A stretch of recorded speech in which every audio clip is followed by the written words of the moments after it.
Are you looking to sell your house, but you've crunched the numbers and you realize that you don't want to use a real estate agent because you could save money by selling it yourself? If that's the case, I'm here to help you out. Now, although I'm a realtor who understands the value of homeowners using agents, obviously, I'm also an investor who buys directly from homeowners, and sometimes homeowners selling by themselves is a better option.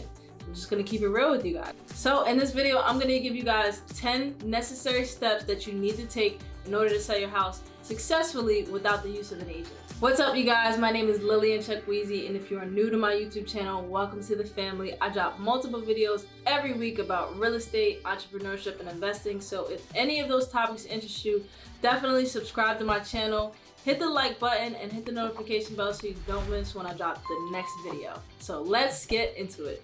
Now, I just want to make you guys aware that this is going to make sure that you guys sell your house for the most, because typically people who don't want to use an agent, the main reason why is because they want to save the money and save the money on paying commissions and get the most for their house. So that's what this video is going to be based upon. I'm going to tell you exactly what you need to do in order to sell for top dollar, because that's what you want, right? So here's some things to consider. First, you got to do a market analysis.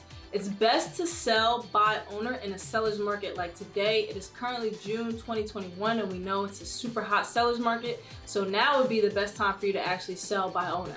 Now, you need to be able to properly market it and price it. You can't price it based on emotion or what you owe. You literally need to price it based on the market value. Now, you also don't want to sit on it because it'll end up costing you more in the long run if you overprice the house and then you end up sitting on it for another 6, 9, even 12 months. And naturally, the attention that it'll get will be less as time goes on because people will start to think there's something wrong with the property. So you got to be able to price it accordingly. Now, you can sell on sites like Zillow.com, Redfin, Realtor, for sale by owner.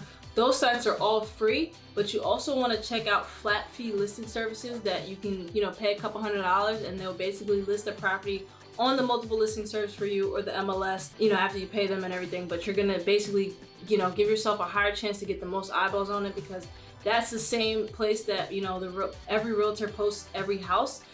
So if you're able to get your house on the MLS, that'll probably give you a higher chance of getting the most attention to get the highest price. And now obviously you're gonna have to organize showings, you're gonna have to deal with realtors and their buyers.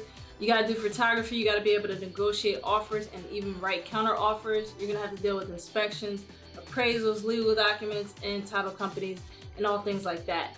Now, obviously, that's usually the job of the agent. So if it comes down to, you doing this yourself, the reason why you're doing this is because you might have more time than you do money. So in order to, do all these things, you got to decide, okay, if I have the time, then I'm going to obviously be doing that work, versus if I have the money, then I'll pay an agent to do it. But again, this video is for those who, may not have the money or may not want to spend the money to pay an agent, and they have more time to dedicate to selling their house by themselves. So I just wanted to lay out a couple of things that you're gonna have to, consider before you do this. So now I'm just gonna basically give you guys a step-by-step process on what you need to do in order, to get your house sold. So first thing you're gonna have to do, obviously, is fix the house up. You're gonna have to do the major and the minor repairs. Some of the major repairs can consist of like the HVAC, the roof, any electrical, the plumbing, updates to the kitchen and the bathrooms. Minor repairs could be just simply like the bedrooms, painting them, floors, things of that nature. You definitely gotta fix up the property to a standard to where another homeowner is gonna come in and be excited to actually purchase your house. So the second thing you need to do is do a comparable market analysis, which is a CMA, which is what a realtor also does. And basically, you gotta understand that the prices are hyper local to your area, so you'll need to understand the appraisal rules of how they're able to generate the value of a property. You can use generic software to figure this out, or you can ask a realtor to help you out, but obviously if you're not paying them, they have no real incentive of helping you out. But maybe if you have a friend realtor, they can help you out in that sense. But you definitely want to get a comparative market analysis so you know exactly what your property can be worth, in the top condition of that market in that area. So the third thing you have to do is you have to stage the house. Now obviously you have to get rid of all the clutter, the decorations, the family pictures, and you gotta be willing to keep it clean the entire time that you're showing it. You gotta do some research to find some inspiration of like home decor to make the house look pretty, because these are things that are gonna help you sell your house for the most amount of money. Because if a homeowner that's looking to buy your house walks in your house and they feel at home, makes it feel good and comfortable, they're more likely, obviously, to buy your house. So the fourth thing you have to do on this list to sell your house is to get some photography done. Now you wanna get it done by a professional. Do not take pictures on just your cell phone.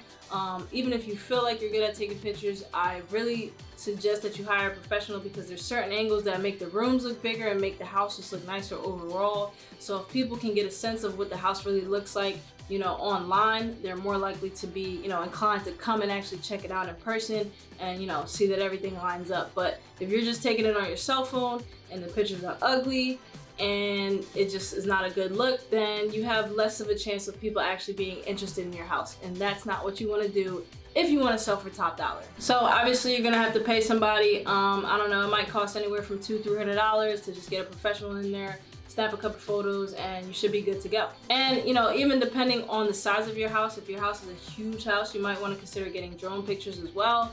But that's more so for like the really big houses. So most people, I probably wouldn't worry too much about drone pictures. Now, the next thing you gotta do, the fifth thing, is to write a good property description. Now, a good property description highlights the best parts of the house. There's certain things you gotta say to kind of make it, you know, spruce it up a little bit, but you definitely wanna focus on highlighting the best parts of the house that people would most likely be interested in, because that's what's gonna reel them in. And when it comes to online marketing, you gotta reel them in first in order for them to be interested to actually come see the house. So what you wanna do with this, obviously you've probably never written a property description before if you're selling your house for the first time.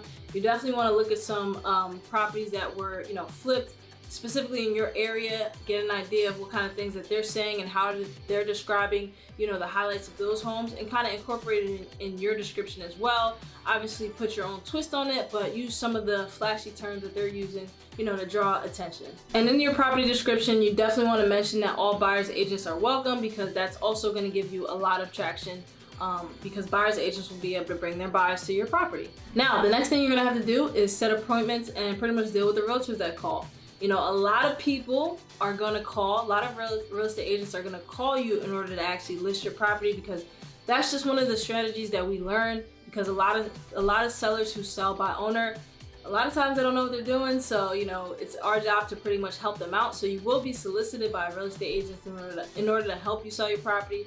But on the other hand, you will get a lot of calls from other real estate agents who actually have buyers who are interested in your property. So you got to be willing to pretty much keep your phone on you at all times and set up the appointments when they call you. Now, your best bet when it comes to this is to basically put a lockbox on the property and let the realtors show their clients without you being there, because you pretty much don't want to be breathing down a buyer's neck as they're walking through your property. You want to let the real estate agent on the buyer side handle that. So it's best for you to just put a lockbox on the property, and so when you set up appointments, they can pretty much go check it out, you know, whenever they want, and you know, you just kind of leave and do your thing. But that's the best way to really go about it. So the next thing you obviously want to do is look over these offers and pretty much negotiate, try to get the highest price for yourself. And then you also have to consider that you have to provide a seller's disclosure, basically stating all the things that's going on with the property to the best of your knowledge. And if you agree with you know, the price and the terms that the buyer is offering you, the next step, obviously you have to sign a purchase and sale agreement. This is usually provided by the buyer. This is usually provided by the buyer's agent, but you should also get, you know, an attorney to look at it, or a lawyer, mainly because obviously if you're not dealing with a real estate agent on your side, you don't really necessarily know how legit the agreement is unless you just trust the buyer's agent, which, I mean, that's totally up to you. But you know, you gotta definitely do all that you can to protect yourself legally if you're not already dealing with a real estate professional to help you out in this situation. And I know the paperwork can be intimidating, but obviously if you're gonna sell it yourself, if you're gonna sell your house yourself, you gotta consider this and take this pretty serious. Now, the next thing you have to deal with are inspections and appraisals. Now, obviously the buyer is going to schedule these inspections and appraisals, you know, just to get an idea of what the actual property, what's going on with the actual property, or if there's any major issues that, you know, has not been disclosed. And then they're gonna have an appraisal done, obviously by the bank, who is gonna make sure that the value lines up with the loan that they're gonna lend to the buyer. And that's important because they're gonna have to schedule time for these people to come out to the property and check everything out. So you have to also be willing to work with them. And that's important because you're gonna have to be flexible to allow these people to come in and out of the house. And one thing you gotta consider is that 9 times out of 10, the inspection or the inspector will always find something for you to fix. So, I mean, naturally, you just gotta be prepared for that, because you know, a lot of times these inspectors want to make sure, or they want to feel like they're doing their job and just find whatever. So 9 times out of 10, there's gonna be something that's wrong and you're gonna have to, be willing to fix it. So the next step is to deal with the title company. You're gonna have to take the paperwork to the title company, and they'll facilitate all the paperwork in the closing. They'll pretty much just pull all the records, make sure that the mortgage is current, the taxes have been paid, any HOA fees. And then pretty much from there, the last step is to just pay the closing costs and get the house closed out. And once you make it to closing, congratulations, you have officially sold your property. Now, as I mentioned before, one thing to consider is that you have to offer competitive rates for buyer's agents.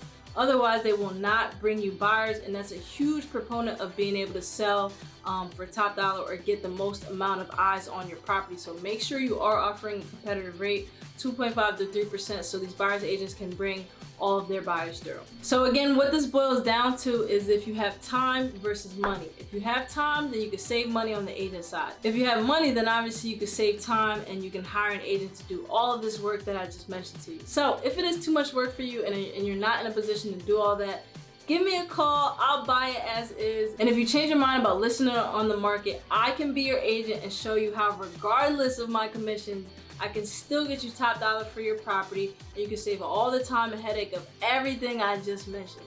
So I hope that helped you guys. For those who are looking to sell your house, I hope that was very, very helpful for you. I hope that you get it done. I hope that you get it sold on your own. Whatever is the best for you in this moment is what I want for you. I never want to push anything out there that doesn't make sense for you. It has to make sense for you. And also, if you're working with me, it has to make sense for me. But if this video covered everything that you guys need to know in order to sell on your own, I really hope it helps. Other than that, if you need help, definitely contact me. My contact information is down below in the description. Other than that, guys, if you haven't subscribed yet, definitely go ahead and hit that subscribe button. Like the video if you did like it. Hit the notification bell so you don't miss when I drop the next video. Follow me on Instagram and TikTok. And if you do need help, again, my links in my website is down low. Submit a form and I'll be in contact with you as soon as possible. Until the next video, guys, I will see you later. Stay safe and stay blessed.